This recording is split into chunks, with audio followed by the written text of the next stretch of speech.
the campus of Yale University, this is Business Talk with Jim Campbell, nationally syndicated across the country on the Biz Talk Radio Network and coming to you from our flagship stations, Yale Radio WYBC and 1490 AM WGCH Greenwich.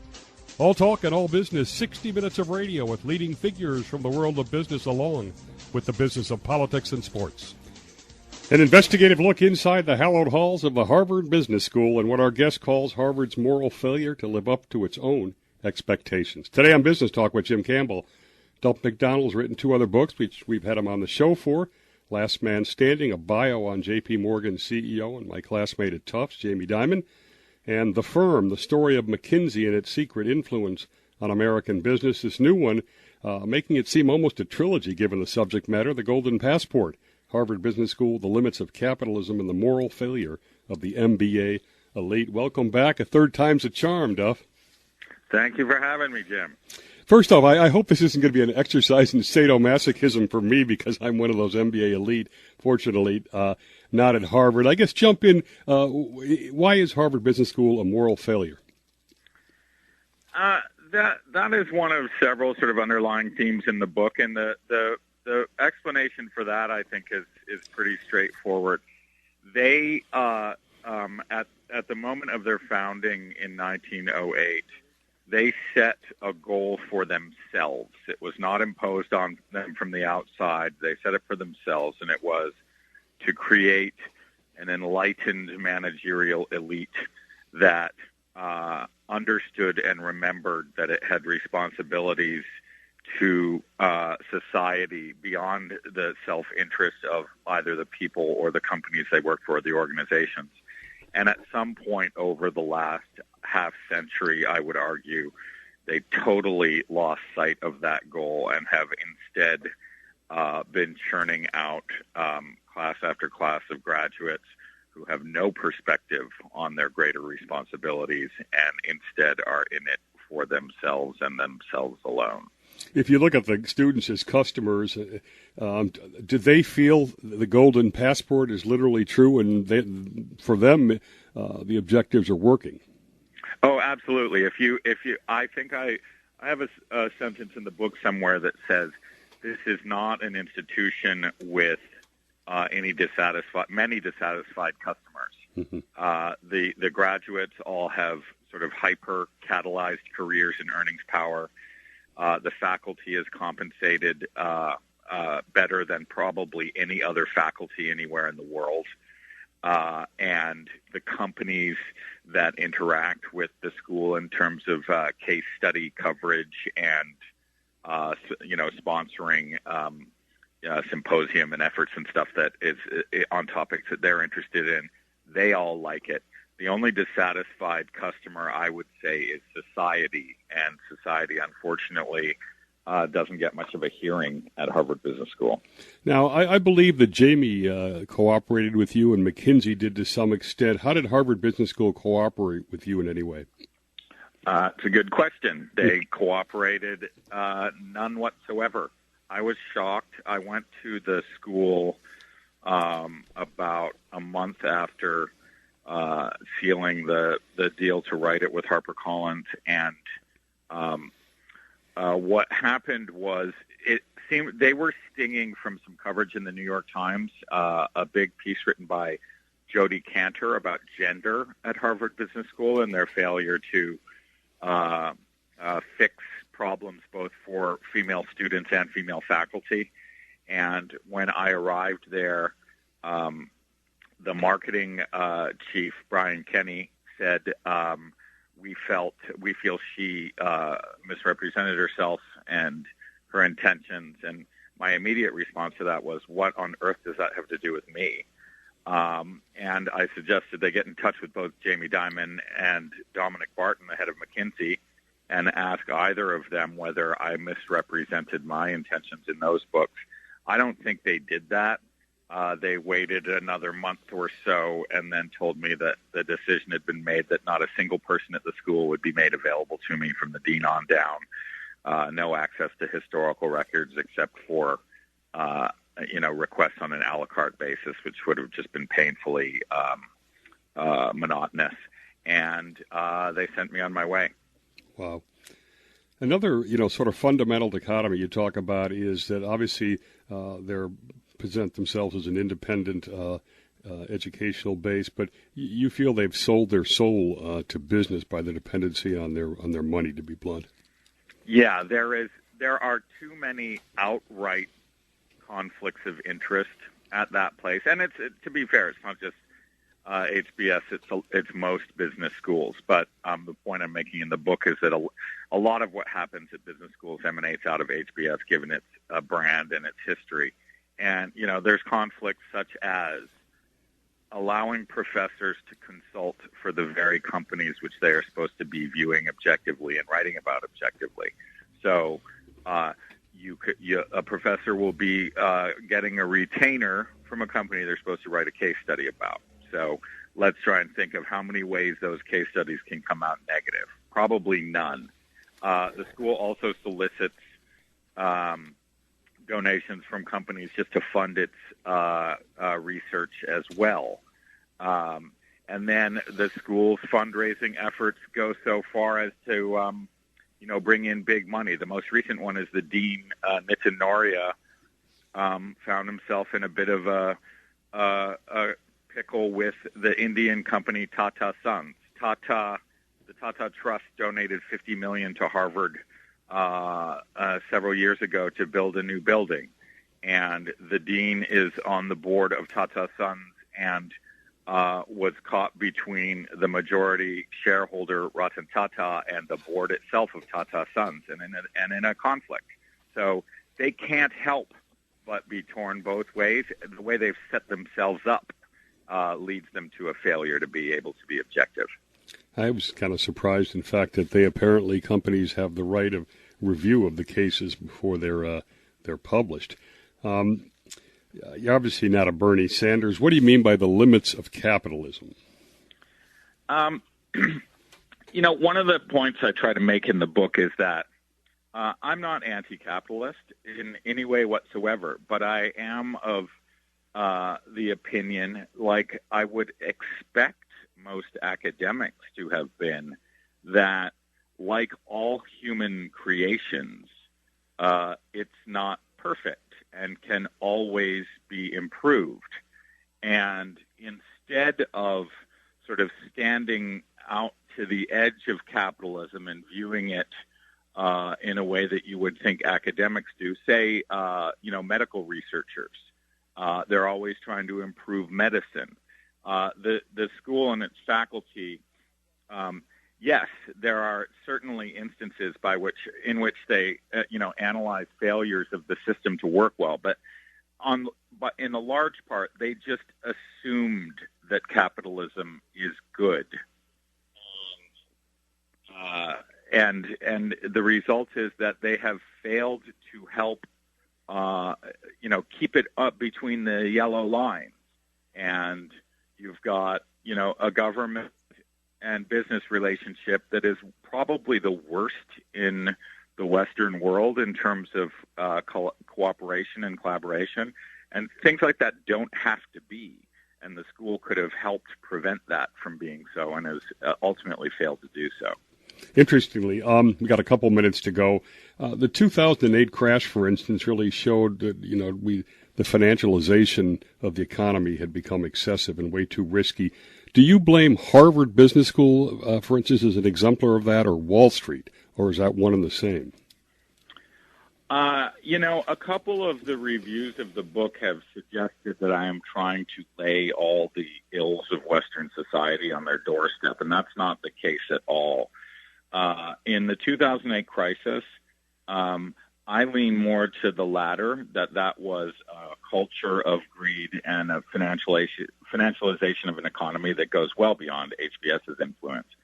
But my point there was, at the moment of crisis, the number of HBS alums that were in jobs of key decision-making power, from the President of the United States to the Treasury Secretary to the head of the SEC to the head of a number of companies that got themselves in huge trouble, they were there. After the crisis, the dean of HBS, Jay Lehman, made a speech in which he said, we're not interested in laying blame. That's uninteresting. That's for other people to do. What we know is that we need to be at the center of figuring out how to move forward. And the point I make is, why should you be there? You were just there, and look what just happened. What on earth gives you the impression that you deserve a seat at that table? You're listening to Business Talk with Jim Campbell over the Biz Talk Radio Network, 350 stations around the country. You can go to biztalkradio.com, find the station closest to you, listen over the internet, or access our podcasts. Next segment with Duff, maximizing shareholder value at the expense of society. Stay with us.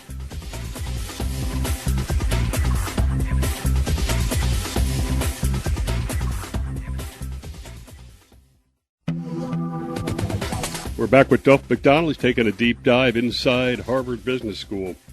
Let me just finish off where we were before. Part of that financialization, I particularly think, has ended up in an way excessive short-term focus, particularly on Wall Street, where quarterly earnings, for some reason, is now everything, which, by the way, offers a great opportunity for insider trading. What do you think about the excessive short-term focus? I think that again, Harvard didn't necessarily take us there, but they did not help us.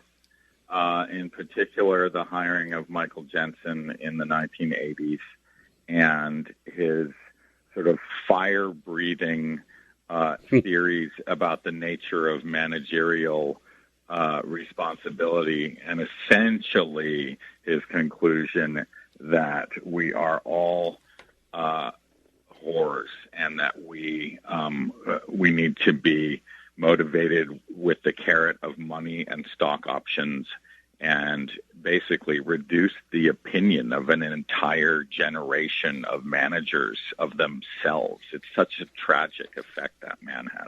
In fact, you did a great segue. That was going to be one of the big subjects of this segment. Tell people who Michael Jensen is and exactly what his theory is.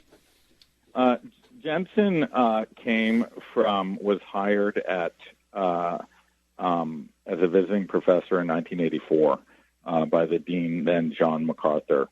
At the time, Wall Street was going through the big surge. We were in the Gordon Gekko era.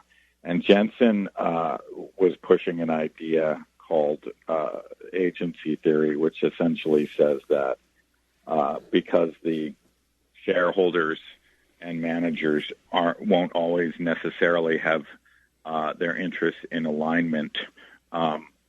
They need to be forced into alignment. And using the false premise that shareholders were the rightful owners of all corporations and therefore do all profit, his theory took their interests as paramount and subordinated everybody else's.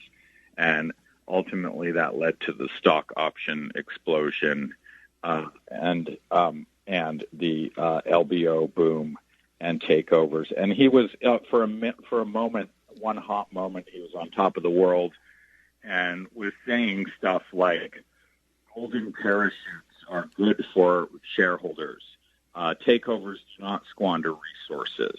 And just sort of blanket statements of absolute certainty that had zero basis in reality. But the market liked what he had to say, so they ran with it, and we became a nation with the stock price as our North Star. And I don't think we've become anything otherwise in the decades since then. Now, Harvard perhaps is best known for the case method and for relying on it almost 100%. Where do you think it works? Where do you think it fails? The case method's a fascinating thing. It's, it is a discussion-based method of learning where the professor is more of a conductor than a traditional lecturer, and it's basically a discussion written by, led by the students. It certainly has to give you greater comfort with public speaking and with, improving how articulate you can be in making your point if you're up against running the gauntlet of your own classmates. But at the same time, I think it can, just result in an excessive focus on performance as opposed to substance. The other thing is that, and this is sort of a deeper criticism, the case method uses historical situations of real companies doing specific things. And, as we talked about, companies get to green light those or veto them. So you get whitewash stories of things that have happened. You get executives acting as if there was foresight where there might have just been luck. And you get a student body that is learning how to deal with problems of the future by looking at the past. And, of course, we need to learn from the past. But, the trickiest problems facing managers in any company at any time are always novel, because if we'd seen them before, and specifically, we'd know what to do. And I think it sort of, creates deep grooves in the student imagination about things that have already happened and not being, remaining open to sort of finding the problem before needing to solve it. And it just sort of ties them in a positively biased historical knot. We've always kind of been told, what gets measured gets managed, so metrics are hugely important. And you could sort of call it a cult of measurable that's gone overboard. Yeah, it's like if you, and part of that comes from the sort of blending of economics with business early on, where, when you've got academics like to study things and they like to do research, and it's obviously easier to measure those things which are easily measurable. I guess that's sort of a tautology, but like the costs are easier to measure than quality. So people measure costs and say, if we're going to wring more profit out of this, the most straightforward way to do it, reduce the cost, as opposed to make it better and make it worth more, or satisfaction, or notions of community. People can measure salary, head count, cost, marketing budget, and they like to, what's happened in business schools is they have all these little levers that measure things, and they just try to tweak them all the time to optimize performance, when, human collaboration is about a lot more than everybody showing up with a spreadsheet and comparing them. You talk about authentic leadership, which is kind of a hot, culty thing, as one of the stupidest ideas ever. Yeah, I've been waiting to hear from Bill George, the professor that's his baby at HBS. My problem with the notion of authentic leadership, particularly as taught by Harvard, is, first of all, we didn't even get leadership right? So the leadership industry is largely hucksterism as well, because yes, there are certain things you can teach about being a leader, but leadership is an emergent quality.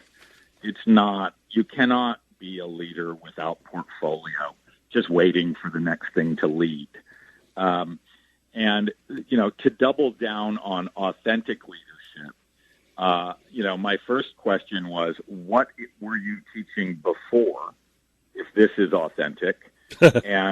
and also, it spends far too much time on the sort of psychic well-being of the leader themselves.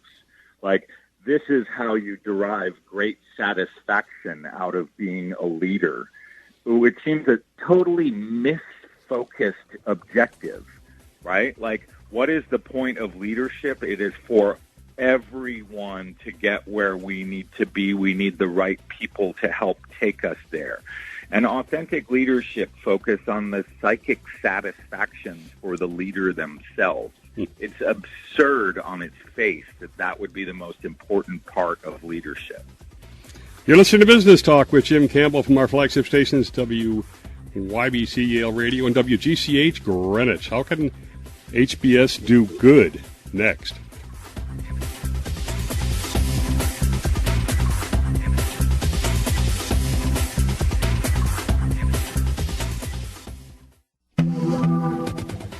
And we're back with Duff McDonald. He's the author of The Golden Passport, Harvard Business School, The Limits of Capitalism, and the Moral Failure of the MBA Elite. Before we talk about what Harvard might be doing to add more value to society. What do you think are the good things that they do?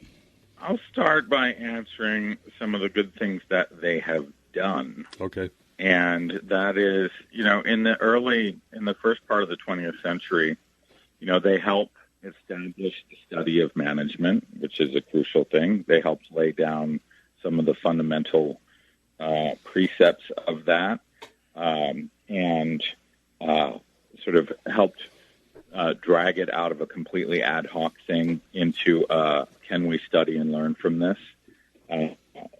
And that essentially is helping design systems of control. So if you have an enterprise that is larger than something that you can run out of your own home, for example, you need ways of keeping control over it. And they were crucial in that effort.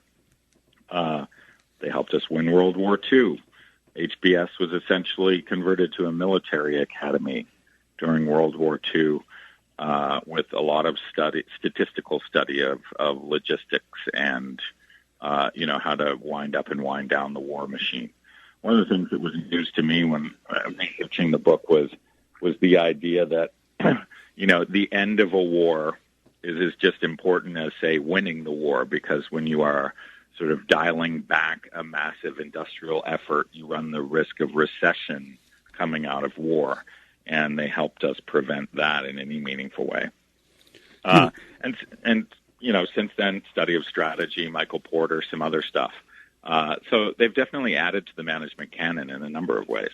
They facilitate networking. Obviously, they're very tight knit. That's obviously a strength. Do you worry that interlocking directorships and being on each other's compensation committees and stuff is not necessarily a good thing?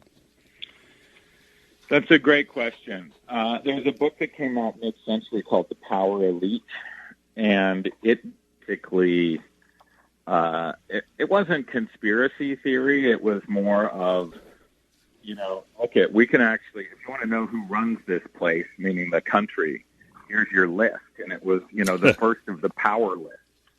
And it showed this sort of overlapping Venn diagrams of power and influence. I don't think that, and I've never been that inclined to believe in highly coordinated conspiracies like that, because it's just too complicated. You can't get everyone acting in unison. On the other hand, to your point about CEO compensation, I think yes, that is a daisy chain of favor trading that sort of has disconnected itself from the rest of us. They look to themselves, they ask themselves how much they should be paid, and they form committees to justify that pay, and then they form committees to say that it's time we all need a raise, and everybody just keeps scratching everybody else's back. It's shameful. Like, the amount CEOs are paid in this country is obscene. By the way, that I agree with. In fact, you mentioned in the book that income inequality is at a 100-year high. Is that pay gap, big part of the problem as well? Yes. We went from, somewhere in mid-century, we had CEO to worker pay of 30 to 40 to 1, which even then seems a little excessive, because while, if you take, say, a basketball team, there you can see how someone like Michael Jordan might deserve to be paid 20 times what a teammate makes, right? Because remove Jordan, you're a loser. Mm-hmm. Keep Jordan, you're a winner. CEOs generally can't really claim that kind of influence. They'd like to think it were so, and you can have some outliers like Steve Jobs who sort of bring a certain magic to their company. But otherwise, as a managerial task, these people can be replaced. And to be paid what now is something like 400 times the average worker is both obnoxious and also unequal. So it's definitely added to the widening gap in this country. Okay, what are some of the good things that you think the Harvard Business School should be doing? One thing they should do is listen to their students more. The book opens with a discussion of a recent graduate named Casey Gerald, who started an enterprise called MBAs across America, which takes MBAs between their first and second years and puts them to work with American companies needing some help. That kind of thing is I think more of a sideshow typically at HBS and elsewhere than it should be.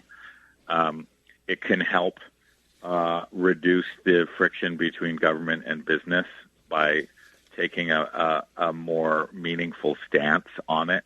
You know, Michael Porter, their most famous professor, puts out this competitiveness report every year and says, gives the state of the U.S. economy and says, well, the solution here is lower taxes, less regulation, and more power for business to take it away from government, which has failed us. That's not the answer. And it could also, try to, if their professors, all they want is money, they should go take jobs in industry where they can make all the money that they want. If they want to be involved in an educational effort, they should try and resist the siren song of cash a little more. Cut your consulting down. Stop relying so much on corporate donations to build new swimming pools for your executive education students, and start taking your job seriously. There was an article in The Economist this week that talked about the book, and they said, here's one option these guys could do. They should just capitalize the business school and sell it off as a business, right? Mm-hmm. If that's what they want, go for it. Call yourself a business, which is what you've been acting like, and just go ahead and do that and enjoy yourself. But if you're going to be an educational institution, try doing that for a while instead of focusing so much on how much money everyone involved in the place can make. That reminds me, I was stunned by the amount of revenues the place generates. It was like $1 billion or something? I don't think it's that high. It's in the hundreds of millions. They've got a couple of legs to the stool. They have the Harvard Business School Publishing, which does the case studies and books, and Harvard Business Review. They have the MBA program, which remarkably is the least significant of its businesses. And then they have executive education, which is a money machine. Mm-hmm. Companies pay $75,000 to send their executives there for 6 weeks. And basically in that situation, they're just selling the Harvard name to whoever's willing. Now, obviously, you're calling for stakeholder capitalism versus this focus on pure shareholder or price of stock capitalism. Should Harvard be pushing that its folks should get out there and help focus on climate change and sustainability and other things? Absolutely. You know what? The thing is, they're doing it. There was an article in the April, May, or May, June issue of Harvard Business Review by Joseph Bauer, one of the eminent degrees of the faculty there, and it made that exact point. I think it was probably timed to coincide with the release of the book because they came out of the gate saying, McDonald is focused on Jensen, we've moved on. Mm-hmm. And my response to that was, well, I focused on him when I was talking about the 1980s, and the book also moved on. But the point that I made about Jensen is you got to do a whole lot more than realize that you led us down the wrong path to help get us off of it, because we're still on it. And they need to be pounding the table a whole lot more loudly than they have been about the importance of taking into consideration things other than the desires and the needs of shareholders. We're down to under a minute on this. Do you view this as a trilogy? With the other two books, have you gotten tougher as you've gone along? Are you holding Harvard to higher standards than McKinsey? My brother, who's an artist, told me that he was waiting for this one to come. I definitely got tougher, and I think it happened during the researching of the book, when I started reading about the school disowning any responsibility for the financial crisis and claiming needing to be at the center of decision making going forward, it was just astounding to me how easily they walk away from their failures and claim themselves as the solution to future problems. You listen to Business Talk with Jim Campbell. We'll have our final national segment coming right up. We'll talk about some takeaways from Duff's journey inside HBS.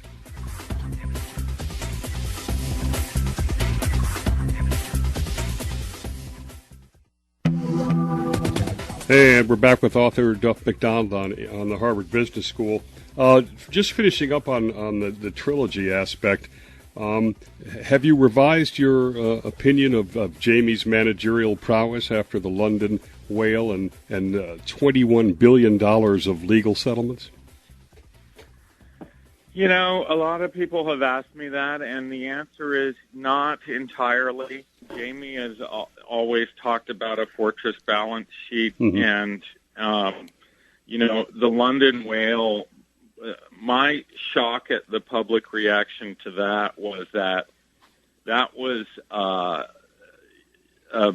the shareholders took the brunt of that. That one didn't really affect the public, unless you want to back all the way up and say the implicit guarantee of the U.S. government is allowing this kind of speculation. But, for that, it's like you can't blame, as George Soros once said when he was shorting the pound, he's like, this is the system, right? You can't blame me for being better at it than you. So I didn't see that as much of a black mark as others did. And the legal settlements from J.P. Morgan, a huge portion of those came out of WAMU and Bear Stearns. But yes, Wall Street itself sort of lost the compass, as it always does, in the biggest way it has in the crisis. And if you want to indict the culture of Wall Street, yes. Jamie as a manager, my opinion hasn't really changed much. The board has made the right decision keeping him on this entire time. Now, they're getting more entrepreneurial. Wall Street's getting a little tougher to make money in, and so there's a big move to Silicon Valley.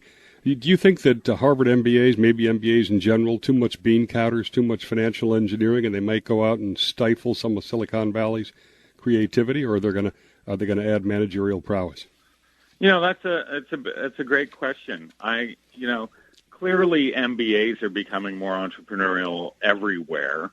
Motivated by the desire to create the new app or to get a piece of this new sort of frictionless digital economy. So I think that they're changing in the right ways in that direction. But yes, I think that the essence of MBA education at the majority of institutions in this country, if not the world these days, is overly analytical and overly focused on control systems rather than, say, how to innovate more effectively, how to think outside the box more effectively. Where if you look at the case method, it almost is like forcing you inside the box to start. So that is a big concern, what they do to innovation. Although I think that, the sheer force and culture of innovation in this country is enough that it can probably overwhelm any MBA influence that would be acting counter to it. Okay, as we talk about these takeaways, you're critical of a failure to integrate ethics. Can you teach ethics? How can it get better integrated into an MBA program? It's start taking it seriously enough to create faculties of substance. If you look at HBS's ethics faculty over the years, they do things like say, we doubled the size of our ethics faculty this year. It's like, yeah, because you hired another one. And a huge challenge is integrating it into everyday discussion. And they talk about how difficult that is. But, okay, sure, lots of things are difficult. There's a business school in San Francisco called Presidio that has sustainability as like the center of its curriculum, and sort of the study of business is built around that. And a lot of their graduates go on to become sustainability officers. So it's not impossible. Just do it. But the other, yes, these are ambitious and money-focused students. You're not going to change the very essence of a person's desires and goals. But all you got to do is talk to them more about other ways to think about things than constantly shoving finance courses at them and telling them that through their authentic leadership, their destiny is to rule the world. That's not ethics. That's arrogance. Good point. Do you think basically we've been misallocating our best and brightest talent too much to business schools, that we should put more in sciences, manufacturing, other stuff, or just let the markets work? That it would be great, right? Like I went to Wharton as an undergrad, and then I got a job at Goldman Sachs in the investment banking division. And I spent 2 years there. I enjoyed it. Very smart people. Goldman Sachs is, creme de la creme in terms of just sort of straight intellectual horsepower. But I left because I thought to myself, I like money just as much as anybody else likes money. But I can't spend my whole life with money as the center of everything. And it would be nice if more of us felt that way, so that everyone wasn't cutting corners to try and get profits at the end of the day. But God knows how we do that as a culture. We just elected someone who prays at the altar of the almighty dollar himself. You talk about the moral failure in our last few seconds of the Elite MBA. Are there schools that are getting it right? Are you condemning the whole deal? I don't condemn the whole deal. I think that, Presidio is obviously one. I think that business schools have a place in our educational system. It's a complicated thing to manage an enterprise, and it's great that we are at the forefront of that globally. But we went too far. The people who run the school became intoxicated with the money themselves, and it's distorted everything about the way they teach and what they teach. And it's just a shame that there aren't more people at HBS who can hold, be a bulwark against the corruption of their purpose by, those on the staff and faculty who are more focused on maximizing their own earnings power than on maximizing the positive effect of the school on society. Well, it's been a fast hour, and it is a powerful document and a lot of history in there as well. Thanks to Duff McDonald, his book, The Golden Passport, Harvard Business School, The Limits of Capitalism and the Moral Failure of the MBA Elite. This has been Business Talk with Jim Campbell. Next week, we're going to have Larry Ty on his new bio on Bobby Kennedy. Thanks to Duff. Thanks to our national audience for listening. See everybody next Sunday on Business Talk with Jim Campbell.